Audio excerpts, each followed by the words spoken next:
Hello বন্ধুরা, সবাইকে welcome আমার এই চ্যানেল কম্পিটিটিভ মাইন্ডসে। যেটা বলছিলাম যে এমটিএস পরীক্ষা এখন চলছে এসএসসির। তো আজকে আমার এমটিএসের এক্সাম ছিল, তো আমার মনে হলো যে আমার কি অভিজ্ঞতা হয়েছে আজকের পরীক্ষায়। আজ থেকে আমরা জানি যেটা থার্ড স্লটের পরীক্ষা শুরু হয়েছে 16 থেকে 19 থার্ড স্লটে। আজকে আমার 16 তারিখে ফেব্রুয়ারির ফার্স্ট শিফট এক্সাম ছিল।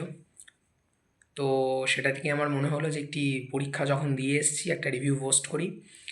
তো প্রথমে আসি আমি সেন্টারের কথায়। তো আমার পরীক্ষা সেন্টার বর্ধমানে পড়েছিল, এবং সেন্টার নিয়ে আমি স্যাটিসফাইড। সেন্টারের কোনো রকম কিছু ইস্যু হয়নি, ম্যানেজমেন্ট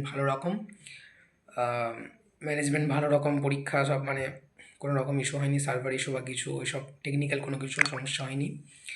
এবার পরীক্ষার যেটা ব্যাপারটা, যেটা আমরা সবাই জানি যে দুটো সেশনে ভাগ করা থাকে। ফার্স্ট সেশনে যেটা ম্যাথ এবং রিজনিং থাকে সেটাই কোয়ালিফাই করতে হয়, আর সেকেন্ড সেশন ইংলিশ আর জিকে, সেটার ওপরেই মেরিটটা তৈরি হয়। কাট অফ মার্কস যায় পাস করা বা ফেল করা, ওটার ওপর আমাদের ডিপেন্ড করে। অবশ্যই ফার্স্ট পার্টটা কোয়ালিফাই করলে পরের পার্টটাতে মার্কসটা দেখা হবে।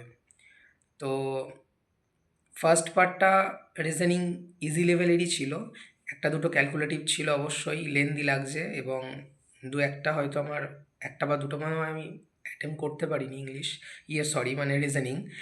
আর ম্যাথটা মানে লেভেল মানে টপিক অ্যারিথমেটিক থেকে আসছে, বাট একটু হাইলি মানে খুবই ক্যালকুলেটিভ টাইপের, একটু লেন্দি ম্যাথ দিয়েছে। যাই হোক, তো যেটা নিয়ে বেশি মানে ইন্টারেস্ট মানুষের, সেই সেকেন্ড সেশনটায় ইংলিশ আর জিকে। প্রথমে আসি আমি ইংলিশের কথায়।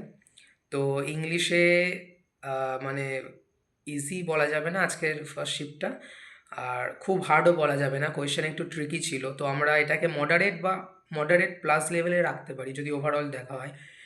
কিছু সেকশনের কোয়েশ্চেন হয়তো ইজি ছিল, যেমন হচ্ছে ভোকাবের সিনোনিম বা অ্যান্টোনিম যেগুলো দিয়েছিল। ওভারঅল ভোকাব অ্যান্ড সিনোনিম অ্যান্টোনিমের 5 থেকে 6টা বা 6টা না হলেও 5টা কোয়েশ্চেন তো ছিলই। এছাড়া স্পেলিংয়ের কোয়েশ্চেন যদি আমরা দেখি, স্পেলিংয়ের কোয়েশ্চেন ছিল 3টে, এবং ইডিয়াম দুটো, যেটা মানে অনেকটা একটা প্যাসেজ টাইপের দেওয়া হয়েছে, সেখান থেকে মানে ওটার মিনিংটা বুঝে অ্যাকচুয়াল ইডিয়ামটা কী হবে সেটাকে লিখতে হবে, সেরকম টাইপের কোয়েশ্চেন ছিল। ইডিয়াম দুটো, ওয়ান ওয়ার্ড সাবস্টিটিউশনের দুটো কোয়েশ্চেন ছিল। প্যাসেজ দিয়েছে, প্যাসেজটা বেশি মানে লেন্দি নয়, প্যাসেজটা ছোটোই, কিন্তু একটু ট্রিকি টাইপের কোয়েশ্চেনগুলো। প্যাসেজটাকে খুব ভালো করে না পড়লে এবং বিষয়টা না বুঝতে পারলে মানে প্যাসেজের অ্যান্সারগুলো করতে একটু অসুবিধা হতে পারে। এবং পিকিউআরএস তো মানে আমার শিফটে খুবই মানে আমার টাফ লেগেছে। দুটো পিকিউআরএস দিয়েছিল, যেটা অ্যারেঞ্জমেন্ট করতে হয় সেন্টেন্স। তো একটা তো আমি অ্যাটেন্ড করিনি, আরেকটা অ্যাটেন্ড করেছি, জানি না ঠিক হবে নাকি। এছাড়া ন্যারেশন বা ভয়েস থেকে আমার শিফটে কোনো প্রশ্ন ছিল না। আর হ্যাঁ, এরর ডিটেকশনের সম্ভাব্য মনে হয় দুটো কোয়েশ্চেন ছিল, এবং ইমপ্রুভমেন্টের দুটো question. Fill in the blanks সব রকম জিনিস মিলিয়ে, ভোকাব বা গ্রামাটিক্যাল সব কিছু মিলিয়ে 3 থেকে 4টে ছিল হচ্ছে ফিল ইন দ্য ব্ল্যাঙ্কসের কোয়েশ্চেন। তো ইংলিশে আমি টোটাল 25টার মধ্যে 23টা অ্যাটেন্ড করেছি। এবার দেখা যাক যে কটা কি ঠিক হয় কি ভুল হয়। এবার আরও যেটা বেশি আনএক্সপেক্টেড বিষয় সেটা হচ্ছে জিকেটা। এবার জিকে জিএসে কী এসছে, জিকে জিএসে দেখলাম যেটা আমি হিস্ট্রি থেকে মোটামুটি 5টা মতো কোয়েশ্চেন এসছে হিস্ট্রির। এনশিয়েন্ট, মডার্ন, মিডিয়েভাল সব কিছু মিলিয়েই 5টা মতো হিস্ট্রি থেকে কোয়েশ্চেন এসছে। জিওগ্রাফি থেকে মোস্ট প্রবাবলি একটা কোয়েশ্চেন এসেছিল। ইকোনমি থেকে 3 থেকে 4টি কোয়েশ্চেন। পলিটি থেকে আমার শিফটে কোনো প্রশ্ন আসেনি। সায়েন্সের মধ্যে ফিজিক্স থেকে একটি, কেমিস্ট্রি কোনো কোয়েশ্চেন আসেনি যতটা আমার মনে পড়ছে। বায়োলজি থেকে সম্ভাব্য 3টে কোয়েশ্চেন ছিল। এছাড়া কারেন্ট অ্যাফেয়ার্স 2 থেকে 3টে, আর 2025-এরই দিচ্ছে কারেন্ট অ্যাফেয়ার্স, 2025 থেকেই দিচ্ছে।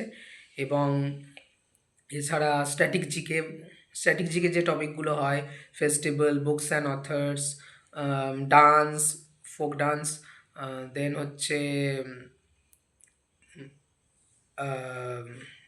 ফেস্টিভ্যাল, ডান্স, এই জিনিসগুলো থেকে প্রত্যেকটা থেকে কোয়েশ্চেন ছিল। পলিটি থেকে যেটা বললাম কোনো প্রশ্ন আসেনি, এবং কেমিস্ট্রি থেকেও কোনো প্রশ্ন আসেনি।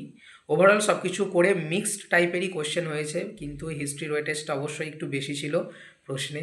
যাই হোক, আমি জিকেতে 25টার মধ্যে 18টা অ্যাটেম্প করেছি। তো আমার টোটাল অ্যাটেম্প্ট ইংলিশে 23, জিকে 18, 50-র মধ্যে টোটাল 41। এবার দেখা যাক কটা ঠিক হয় কি কটা ভুল হয়।